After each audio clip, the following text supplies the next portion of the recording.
right. Good evening to you all on Facebook, YouTube, and LinkedIn as well. It is 7:03 p.m. Tuesday, September the 19th, 2023. It's a beautiful Tuesday evening here in Nairobi, Kenya. If you're watching or tuning in or joining this live event from somewhere other than Nairobi, Kenya, please tell us where you're at. We love to know where you're making time to join us from. It always blesses us like that. And we, as always, on Tuesdays, take an hour or so to answer your questions live on anything around property investments, real estate problems, issues, comments, optimisms, anything positive. This is our time to have a live conversation, as opposed to our Thursday live where we get to answer your questions that you send in through the comments on all our platforms. Today, strictly calls only. Okay, so I invite you all to participate. If you know someone you like, love, respect, who wants to learn something or know something new or share something about their experiences in real estate investment here in Kenya, please send the link. Make sure that you like and love them. Good vibes only, as always. So please take time, invite them. Let's have a lovely conversation. Don't be shy. Last week, we do these every week. I think we sat around for almost 20, 30 minutes waiting for people to actually start making calls. I don't know, maybe it's a timing issue, or maybe people just need to be encouraged to be bold enough to make the call or send a live voice note. Okay, so if you're shy about calling directly, and I'll share the number shortly, you can record a voice note to our WhatsApp number, which is 0700010001. Again, that's 0700010001, and we would love to hear from you. Anything at all. Let's make it interactive. Make comments, ask questions. If we don't know, we don't know, but we will find out for you. Generally speaking, we will have interacted in some fashion with most things around land investment in Kenya, because we've been doing it for that long, successfully, and we're happy to share our learnings, absolutely free. We don't charge for this, so send in your questions, okay, guys? Once again, thank you for making time, and we'll take your calls from any time starting now.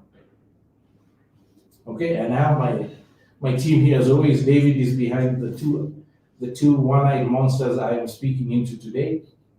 Glado, aka Ruambizo, as they call it in the office, is seated right next to me. So don't get flustered if you see me interacting with them. They're here to assist me, answer questions, keep track of your notes or calls. Calls only today, guys. We're not going to respond to comments. Calls only on Tuesdays, because Tuesdays lives are for live calls and voice notes, which we will play on loudspeaker so that everyone can hear and learn from any insights we might have as well. George, our DJ, is somewhere in another room. You might hear him shout and scream from time to time. So, as always, I have a supportive team here with me to get this done. So, we're ready to have this party. Let's go.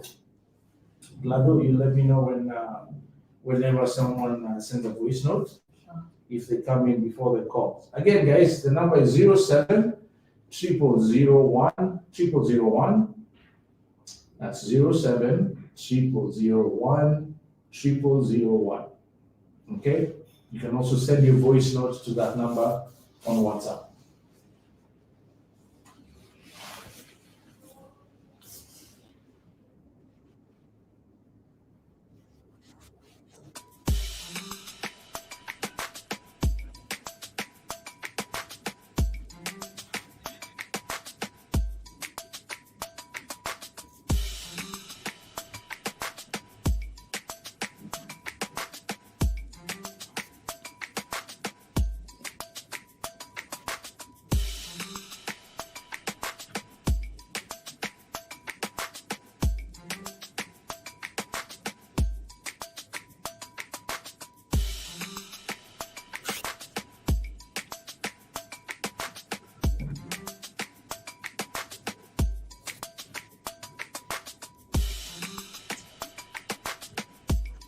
Still waiting.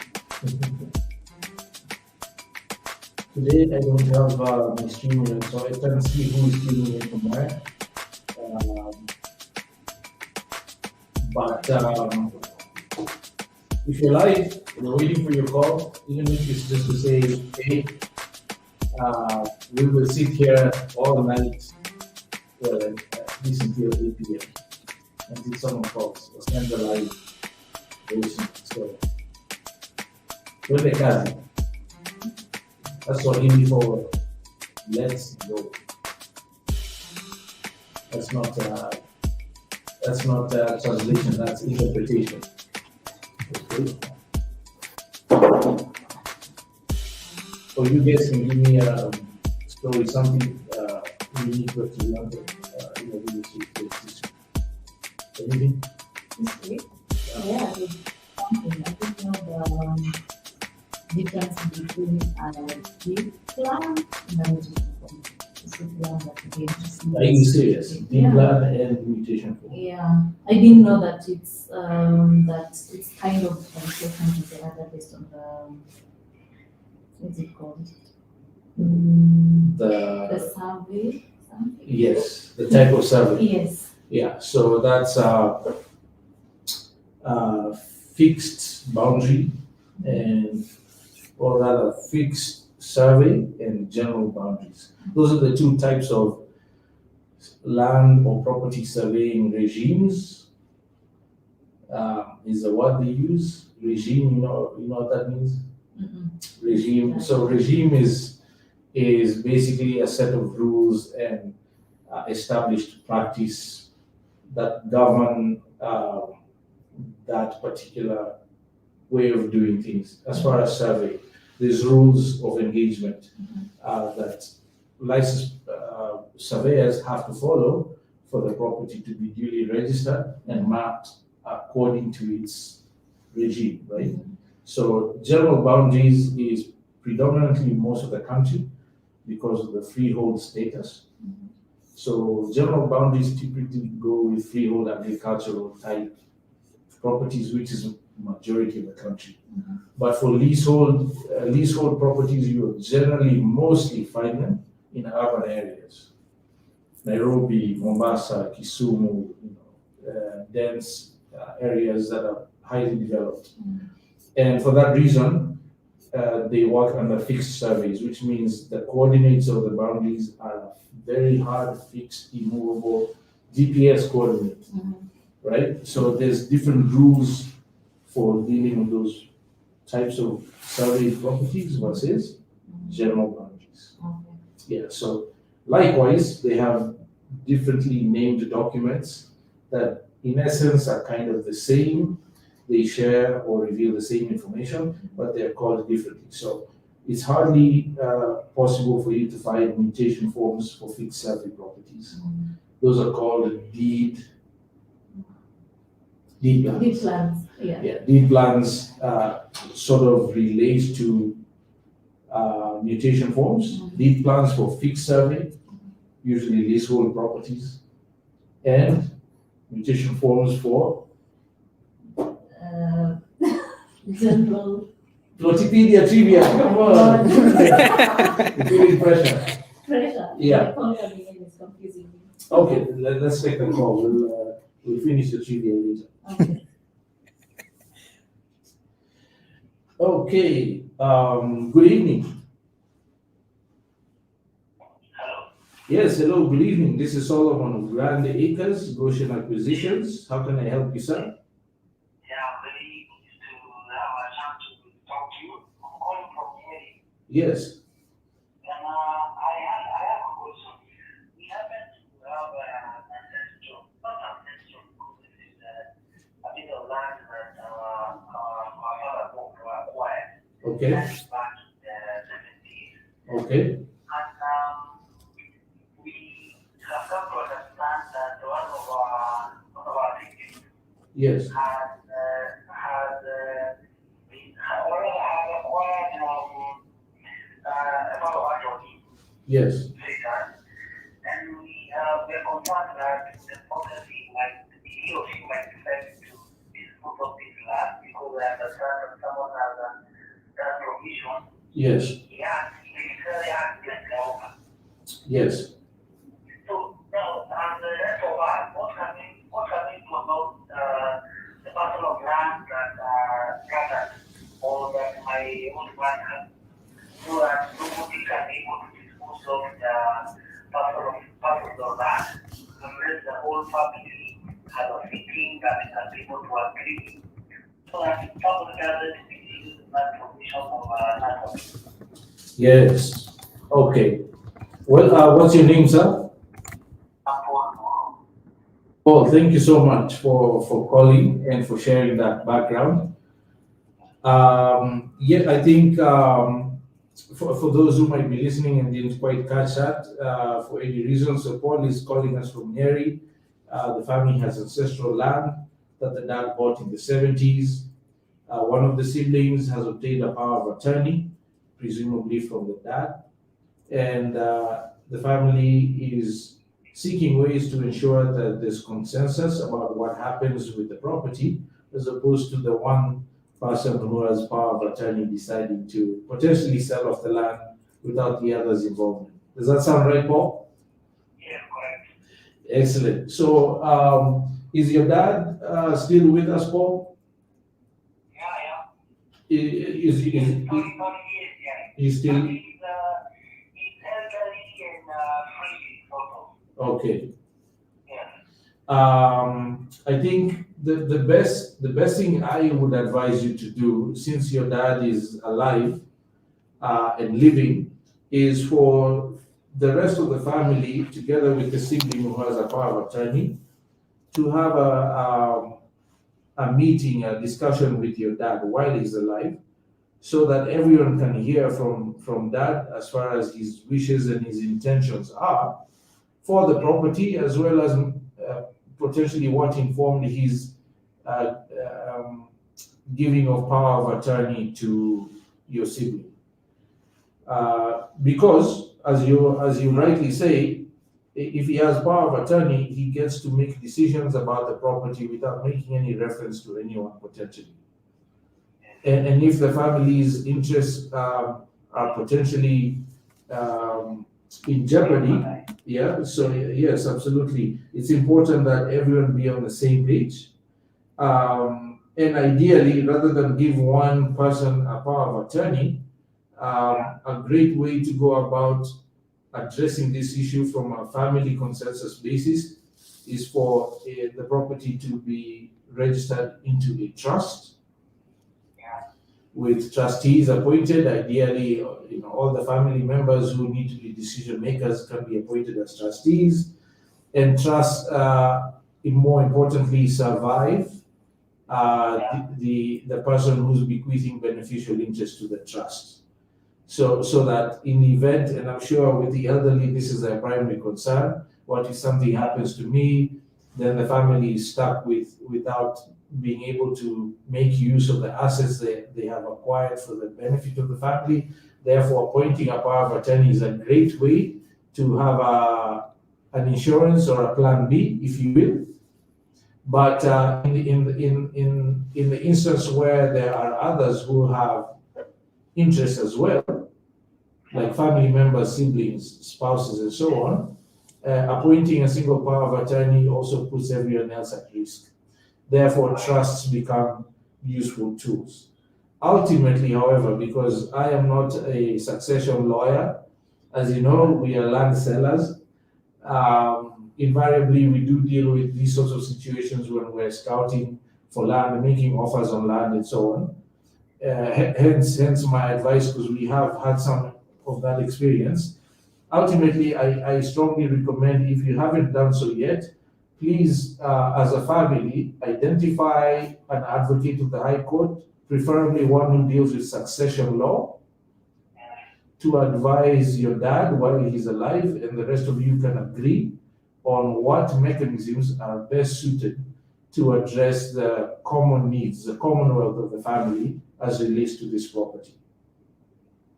Yeah, because somebody can dispose of the land and just disappear something there, and we are left to helpless sort of.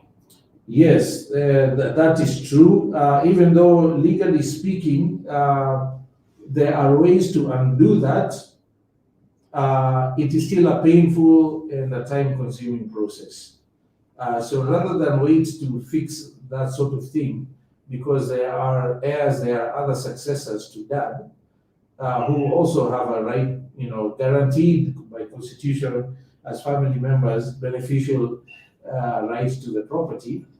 Rather than wait to deal with that, it's important, especially since dad is still alive with you, the family needs to be proactive about setting up the appropriate mechanism for that property's management. Depending on what it is, if it's income generating property and there are multiple apartments, that could require a different solution from, say, one giant block of farmland or one plot of commercial land somewhere that maybe doesn't have buildings. You will need to give precise details to your advisor, an advocate, one who specializes in succession law, so that they can then think about the best tools available under the law for the family to secure their interests and manage the property well, as I'm sure is dad's intention. Correct. And how do you go about putting or maybe the trustee being set about? How does it work? I mean, when you talk about trustee? Trustees, so trusts are an instrument available in law that essentially become the owner of the property. It's an entity that represents the interests of multiple parties. The trustees will be appointed by whoever sets up the trust to manage the property or the assets for the benefit of the beneficiaries. And the trustees are not always the beneficiaries, sometimes they are, but those are details you can share in confidence. Advocate. And even if you are not about which advocate to pick, even on your own, together with the siblings who feel the same, you can absolutely reach out to an advocate and get appropriate counsel after you provide the details on what is required, and they will advise you on what it entails. But it's important that you do this while dad is still alive before he moves to heaven, because if you wait until then, the courts take over. In the absence of a will, the courts take over. And even in the case where there's a will and all the beneficial interests are not taken care of appropriately as far as family members are concerned, the courts can still step in and rectify what they deem to have been done wrong. So it's important as much as possible when the registered of record that everyone gets together and sets up those mechanisms.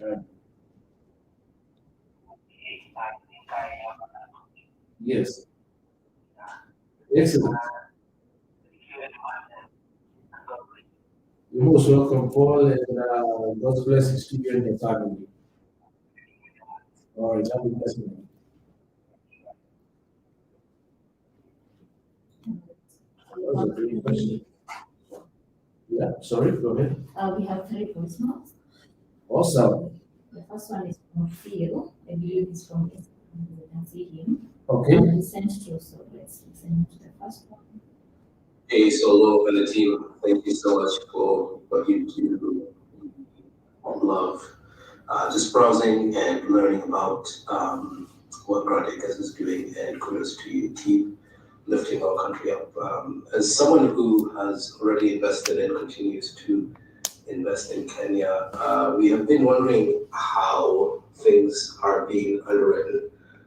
Value is important, and so when we see the value of land or real estate being valued in Canadian dollars or American dollars or whatever it is that is being undervalued, but also I think that can go through. Anyways, my question is, as someone who is investing and continues to invest in Kenya, I've always wondered, how do you or how are people underwriting and valuing property, especially land and real estate in Kenya? Is that in comparison to the Kenyan shilling or the American dollar or the Kenyan bank or the worldwide bank? Thanks. Awesome. So is that both voice notes? Yes. Thank you. Good evening, Phil. Thank you so much for sending in your voice note. I believe I understand your question. You want to understand how we in Kenya, as stakeholders in the property space, go about underwriting or valuing properties on what is it based, particularly in terms of currencies, whether it's dollars, US or Canadian, or Kenya shillings, who decides, and that sort of thing. That's a great question, Phil. So in Kenya, property valuations are an established mechanism for,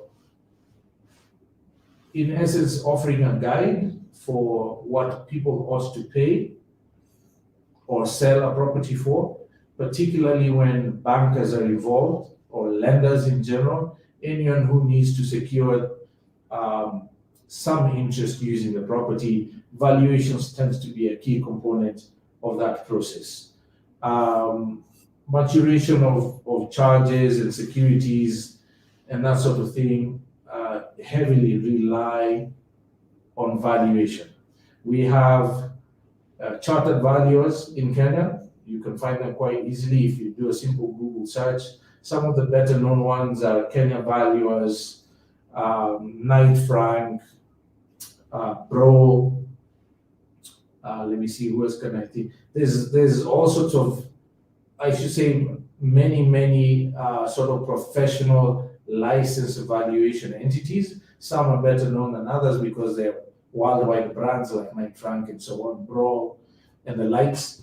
And there's also smaller sort of independent ones that are not as well known but equally capable of establishing valuations. Most banks will have a roster of valuers they have pre-approved on their panel for handling all the transactions relating to that specific bank.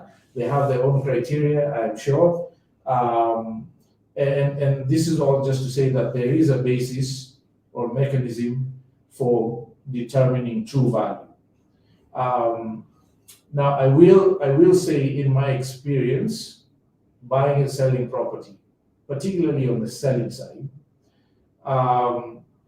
the issue of valuation in Kenya is not as cut and dry as it might be in more developed markets like in the US or anywhere in the West, North America, Europe, parts of Asia like Japan, China, and that sort of thing, primarily because the issue of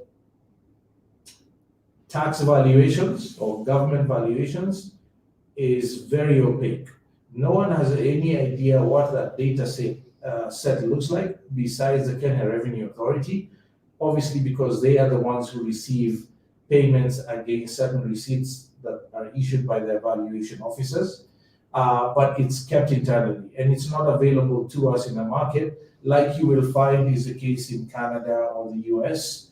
Tax valuations, government valuations are an open fact. They're available to the open markets, to the general public. In fact, in the US, there are certain websites like Zillow and others where a cursory look at any neighborhood will provide you the government tax valuation of the specific house that you're looking at on Google Maps, including its last sold price, what it might be on the market for today, what the neighbors sold for versus what was asked for. All this data that you will find in developed markets is not available in Kenya. So in a strange way, there's a heavy reliance on the professional valuers to provide guidance, but at the same token, there's a lot of wiggle room. And this will depend on whether or not you are valuing for securing a loan with a banker, whether you're valuing to place a property on the market, whether you're valuing the property as a buyer versus a seller. All these factors sort of come into play. And we've had situations where the valuer will say, okay, what's your purpose for value? Are you selling? Are you buying? Do you want to borrow against it? Do you want to lend against it? Maybe all these factors will have an impact on the actual value that they put in an official report. At the end of the day, market dynamics determine the true value, which is to say, whatever the next guy or lady on the street is willing to pay for that property is its true value. Free market dynamics reign in Kenya, thankfully. Is one of the reasons the Kenyan real estate market is more, I should say, robust than other countries in the region, because of those sorts of free market dynamics, as well as a land ownership regime, land and property rights in Kenya tend to be very strong relative to the neighboring countries. Issues around whether or not foreigners can own land, all these things sort of play a role in determining market valuations. So at the end of the day, even if you do get a valuation from a registered valuer, what the market is willing to pay is what takes the day. Okay, so my best advice to people trying to determine what that is get on the ground, ask questions, talk to owners, find out what they pay. Don't look at advertising boards, because an asking price is usually very different from the actual selling price. I can ask what I want all day long. At the end of the day, it's what my customers pay that means anything. And sometimes that's lower than I'm asking, sometimes it's higher than I'm asking. And in both instances, it's what the customer, the free market, is willing to pay that provides true value. So I hope that answers that part of your question. On the second side, in terms of currencies, valuations in Kenya are done in Kenya shillings, because that's a local currency, that's a local denomination for trading. There are companies, including ourselves, who from time to time will market properties and have prices in US dollars, for instance, particularly because a good chunk of our customers tend to be diaspora based. Sometimes there is value for our customers for us to price in dollars so that they're not struggling with what conversion rate to look for, because ultimately the conversion rate will depend on the bank that they send the funds through, and that can vary drastically. Today in Kenya, the value of the dollar to the shilling is somewhere around 150. Okay, 2 weeks ago it was 145, and different banks will have variations as high as 10 shillings spread on either end. So ultimately, it'll depend on what channels they use to send funds, but it's not unusual for companies, sellers in particular, to price in dollars or British pounds or euros, depending on what market we're trying to reach. At the end of the day, the valuations as far as the taxman is concerned, especially when you pay property transfer taxes, which is unavoidable.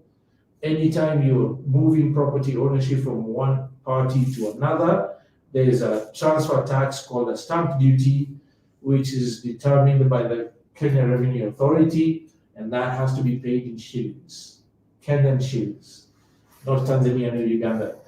It's important to distinguish between those three, Kenyan shillings. So whether or not we price in dollars, Canadian, US, or euros, or British pounds, or yen, ultimately the local Kenyan denomination is what is considered formal and official. So I hope that helps. At the end of the day, we're running behind the rest of the world as far as transparency of data on what transactions are actually booking for with the taxman, because those are the most trustable ones, because the Kenyan government has received revenue based on a specific value. Hopefully, more people make proper declarations on their transaction values. it's been a common practice for many years that sellers in particular will under-declare the value of a transaction to save the buyer a stamp duty payments, which obviously skews the numbers. In a strange way, because of the opacity of that data set, it hasn't really affected anything, but it's a problem both ways. We need transparency from the government through whatever mechanisms they might deem appropriate. And then we also need transparency from those interacting with properties to actually declare the real values of the transactions. And then we can start to have a robust and more intuitive and trustable valuation system or basis or rationale. So those are my thoughts. If you have different ones, please feel free to share, Phil. And all the best to you as you continue investing back home in Kenya. Awesome. Okay. Uh-huh. Next question is from Pete on WhatsApp. Is that Pete from last week? Yes. Awesome. Uh-huh. Good evening. Peach here as always, right on time. I am glad that you're not solo, and much intended. What's your view on group land purchase? And is it best done with those with a common objective or with family members? Have you had any personal experiences? How's it gone for you over the last 12 years or so? Thank you. Hey, Pete, thank you for participating again this week.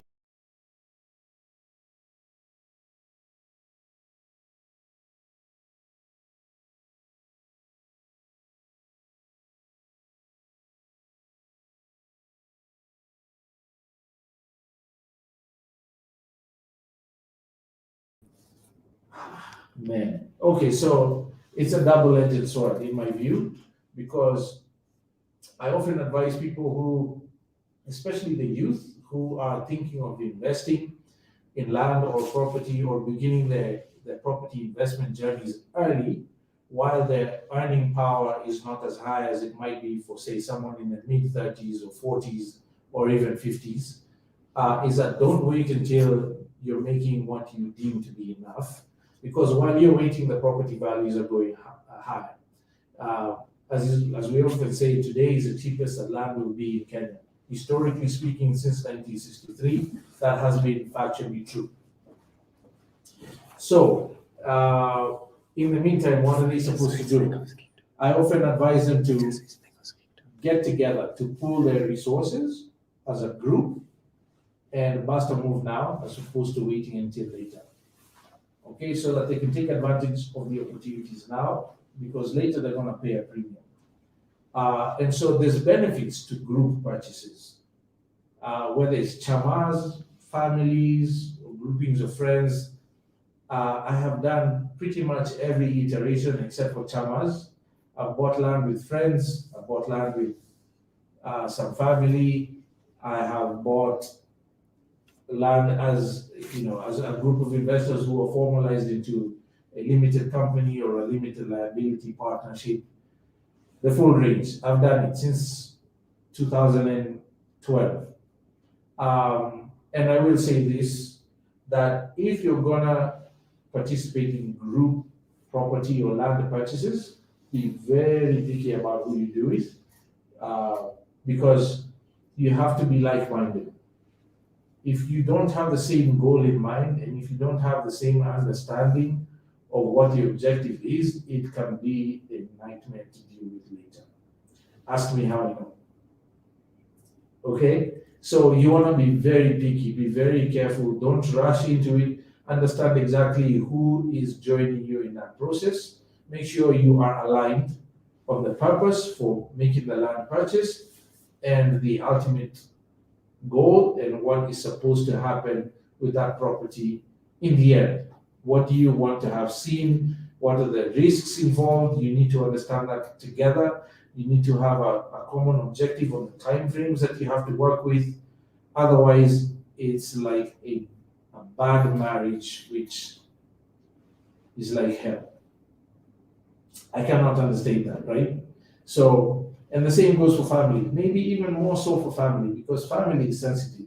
Family is family. Whether or not you disagree, Your mom is your mom, your dad is your dad, your siblings are your siblings, your cousins are your cousins. God forbid your grandparents are your grandparents.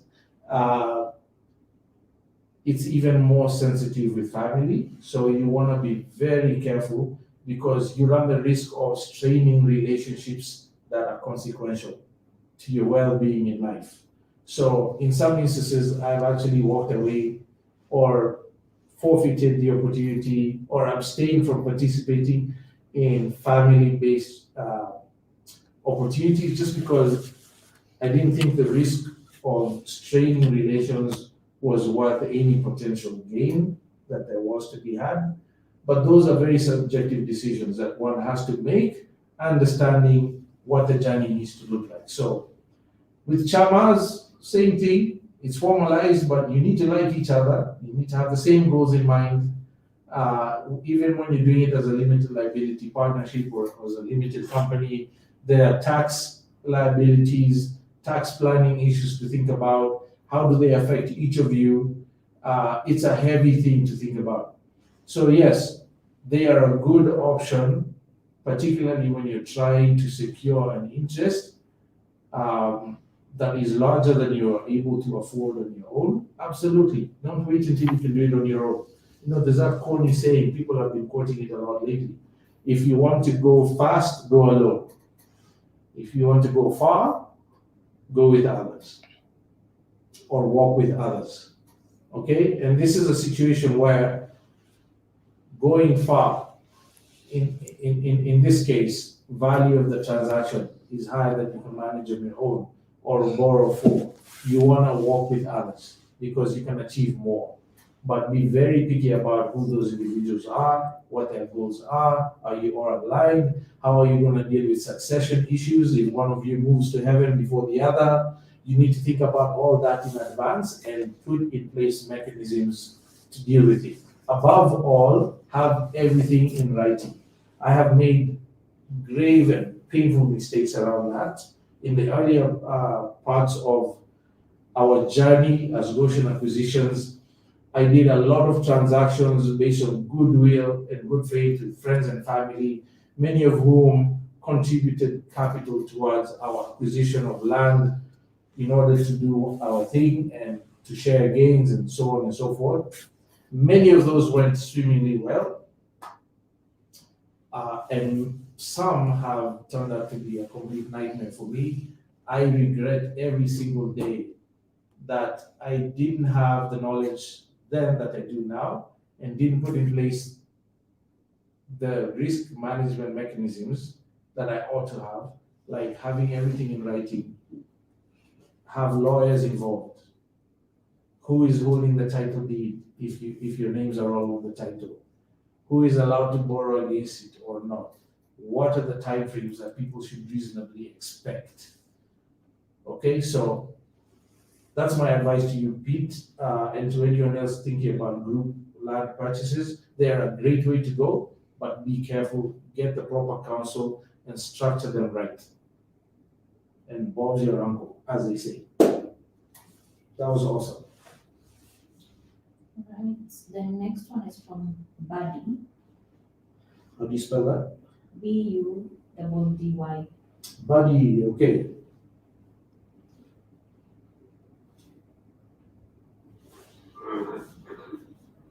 Hello, Benefactor. I got the number from the wife and required for if you are very not if you can assist or if you can assist for you. Little deeds.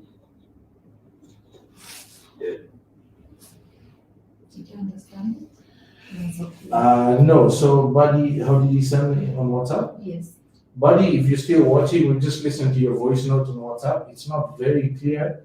Please just provide us more clarity. All I could understand was that you're asking, since we do deal with plots, whether or not we can assist with title deeds.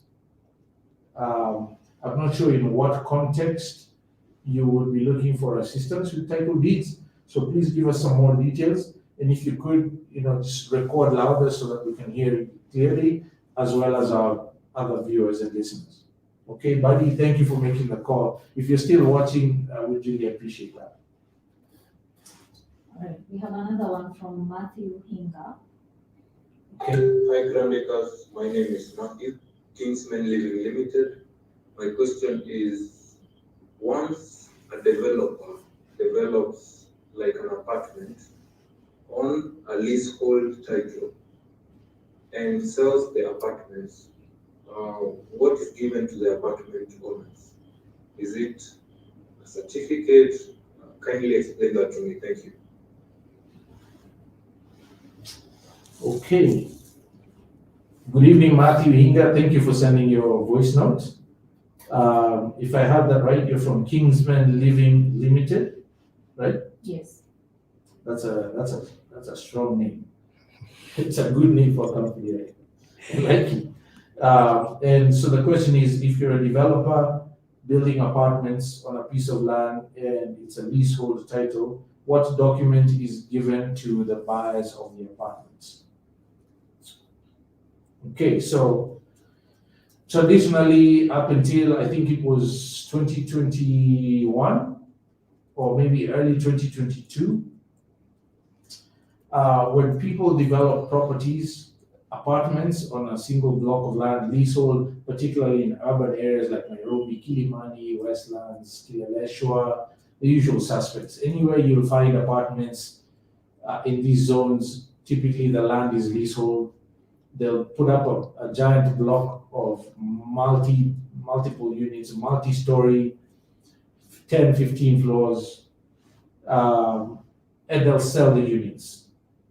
And in most cases, you'll have hundreds of units created for people to live in on a single lot of land that's leasehold title. So what do they get? What used to happen before is that the developer would register subleases for each apartment owner on the mother lease title, leasehold title. Okay, that used to be possible. You could create subleases of the original lease, which ideally would be in the developer's name. Okay, and these are facts that you can find out when you're doing your due diligence before you pay anything for the apartment, as you ought to. Grand Acres checklist, 9 steps to safe land buying, applicable here. It's absolutely free on our website, www.grandacres.co.ke, in case you're interested. But do your due diligence, determine that the developer is a registered owner of record on this leasehold title, and they would then proceed to issue subleases to each apartment unit. Okay, and those are the documents you would obtain to prove your ownership. The problem with that is that in many cases, the developer who was still the original leasee on that title would leverage that title and borrow against it without the knowledge of the subleases. Reasons very compelling. Obviously, the asset is worth a lot. By the time they have sold it, they can prove it because it's occupied. They have sales records. They have maybe even rental records to show to the lender. This property is worth whatever, the valuer has established it. They can then borrow against that. And in some cases, the leasees were left in problems because the developer defaulted on that loan, and yet the sub-leasees were not consulted or involved in that borrowing transaction.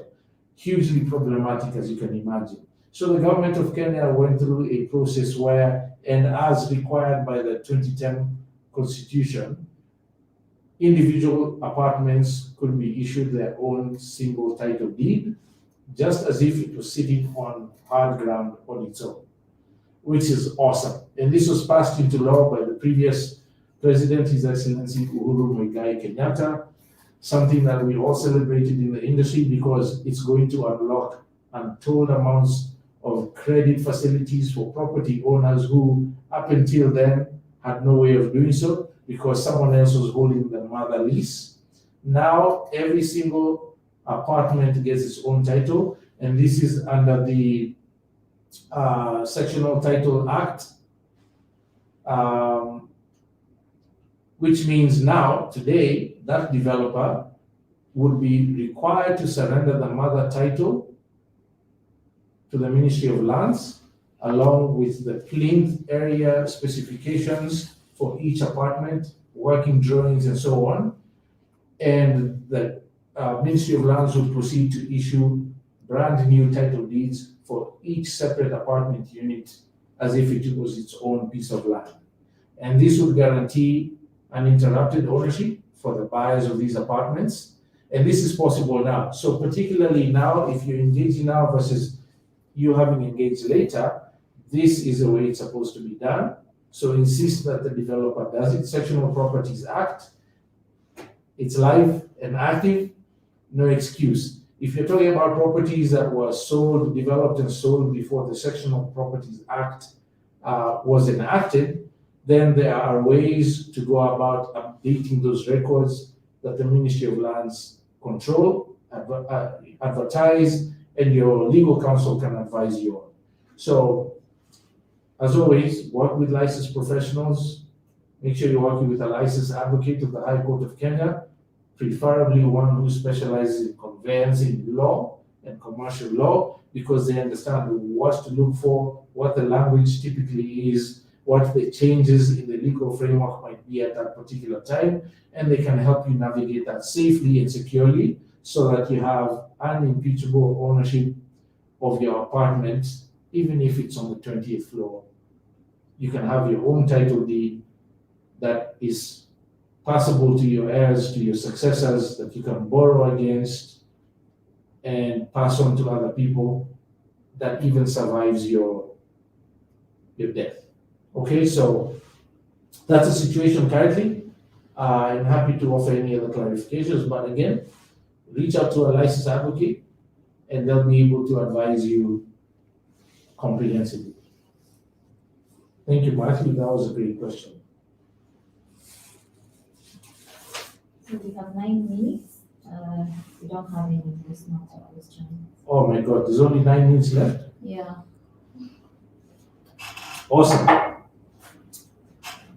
Okay, guys, we have 9 minutes remaining. If you have any questions, comments you might like to make, an observation, maybe a story, encouraging or otherwise, a story of caution for the rest of us, feel free to share. We're here to learn from each other. Hence the format for today, where we take your live calls or play your live voice notes. Let's take advantage of the little time we have remaining, which is now 8 minutes to 8 p.m. and we can close out for the evening. David, you have a comment, question? Yeah, it's good. It's good, right? No, but actually, just to jump on Gladys's question. Yeah. It was good to discover that the title deeds are different for freehold and leasehold. Leasehold, yeah. Yeah. Very different. Yeah, so that was actually very interesting to learn. Certificates of title versus title deeds. Yeah. They're the same thing in Yeah. essence, but leasehold titles are very different from freehold titles. And I should say leasehold titles are a lot more complicated than freehold titles because they have to be accompanied with a lease. An actual lease kind of looks like a title, but it's not. And it will contain the conditions, the special conditions that are the rules for how to use that property, whether or not taxes are payable, what the building setbacks might be, the density that is allowable for building and construction, blah, blah, blah. It's quite elaborate. And which is why I always tell people, work with licensed professionals. Don't try and figure it out on your own. Why do that? There's a reason all these people went to school and studied for what they do.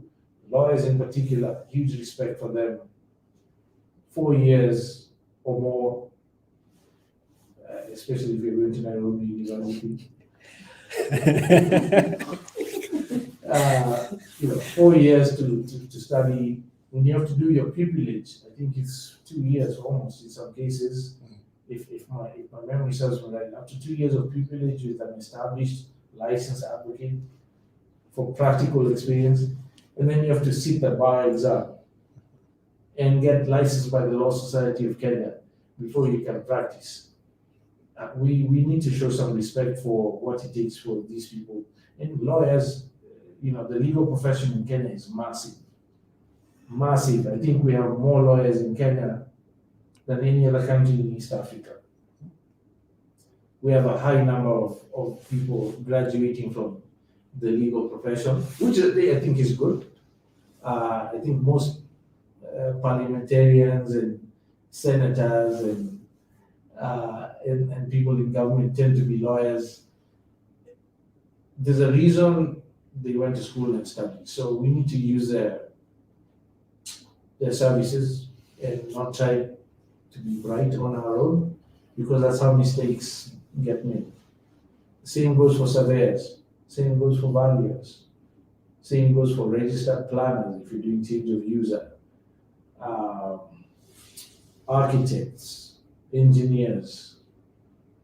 There's a reason these professions exist. So I always get baffled when people are trying to penny pinch. I don't need a lawyer. Funny enough, I was having a conversation with my mom yesterday. And she was telling me how she bought a piece of land in Syokimau way back in 1989.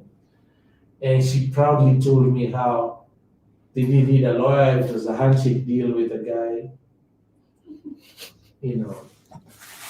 They weren't even title deeds back then. There were allotment certificates because it was a giant group ranch that was being subdivided. Super duper risky. I would never engage in a transaction in Kenya like that today. 1989 is a long time ago. You could argue that our values were maybe a bit more homely than they are today. Today, you'll get taken out before you can blink if you try and do that transaction that way. Thankfully, it worked out for her. I never recommend people do that. Work with licensed professionals. Do it right. Show respect for your investment, your hard-earned capital that you're putting on the line, and everything should be okay. We have a follow-up question. We do. I Okay. don't know if it's a follow-up question, but we have a voice note from him. Matthew Hinga. Yes. Okay. Just to mention, it's from TikTok. Okay. Matthew Hinga from TikTok. That's awesome. Thank you for the very good explanation, sir. Another question. What if the leasehold is remaining maybe a few years to the 99th year? Is it just automatically renewed? And does it affect a buyer of the apartment?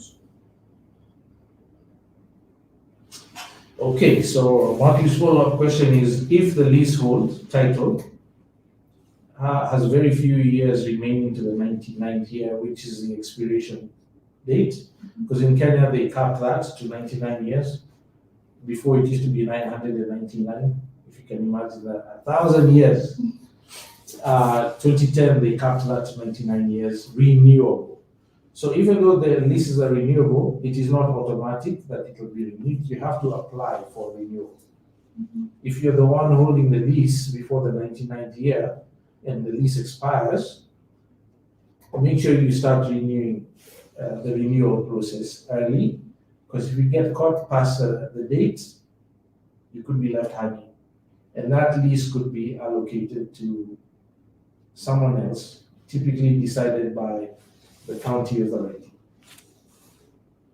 Yeah, so the renewal is not automatic, Matthew. Make sure you initiate your renewal process. A licensed advocate will be able to help you with that. You could even attempt to go to the county authority office and get guidance if you like, but too many conflicting vested interests in the county offices. I would even go as far as to say many of them probably hope you don't renew because they can take over the lease themselves. It's happening in Nairobi now. A lot of properties in Nairobi, Parklands area, Westlands, these were 50-year leases, because in Nairobi, some of those leases were limited to 50 or 49 years. Yeah, 49, 50 years max, then they have to be renewed since independence. Before the 999. Yes, yeah. This was while some leases would go up to 999 years, because for densely populated urban areas, there was a rationale to limit the leases because of the need to make rapid changes to accommodate the growing population. 50 years is a long time. Population boom could happen twice over.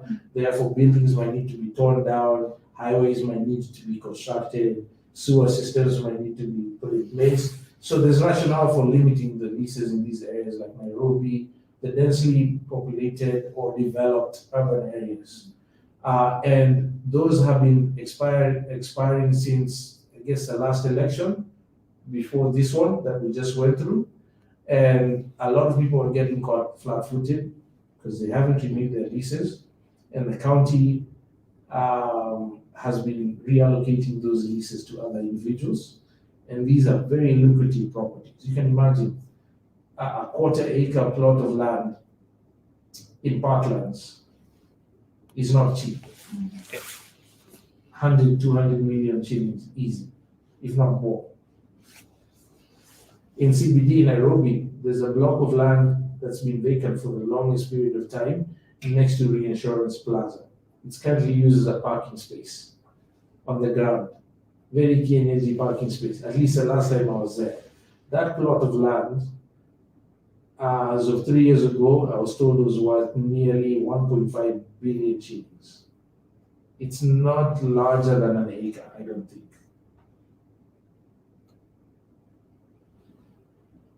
$1.5 billion. So if you're not renewing your lease on time, there's plenty of other people waiting to take over that lease, right? So initiate your renewal early. Now, if the expiration date is like, next year and you're buying, there is no effect to you. Even if you have 2 years left of the lease, you have full ownership rights, just as you would if there was 99 years remaining, right? The duration doesn't really matter unless you're looking to construct on that piece of land. Then you should be prepared to renew that lease quickly. I have seen in some transactions where the buyer will say to the seller, hey, this lease is about to expire.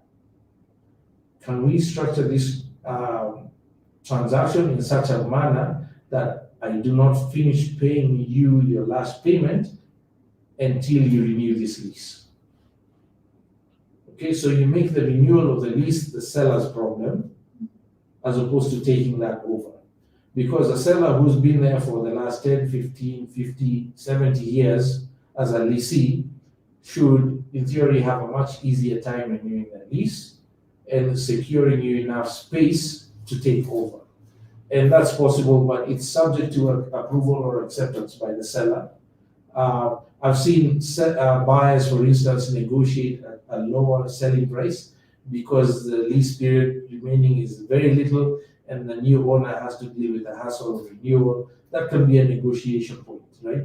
So there's creative ways to go about it. Either way, it's not automatic. You have to initiate the renewal process early enough so that you don't get left out.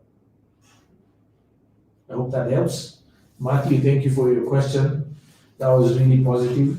It's now 2 minutes past 8 p.m. And because we respect time at Grand Acres and Goshen Acquisitions, we really do, even though we're late sometimes. We like to say here at the office, time is money and money buys land, so we don't mark around with time. I want to bid you all a blessed evening. Sincerest thanks for participating. For those of you who called in or sent in your voice notes, I really do appreciate you guys making time to send in your questions. For those who've been listening, I hope you learned something new.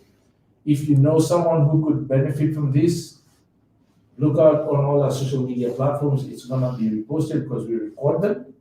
And please make sure you only send it to people you like and love. Positive vibes only.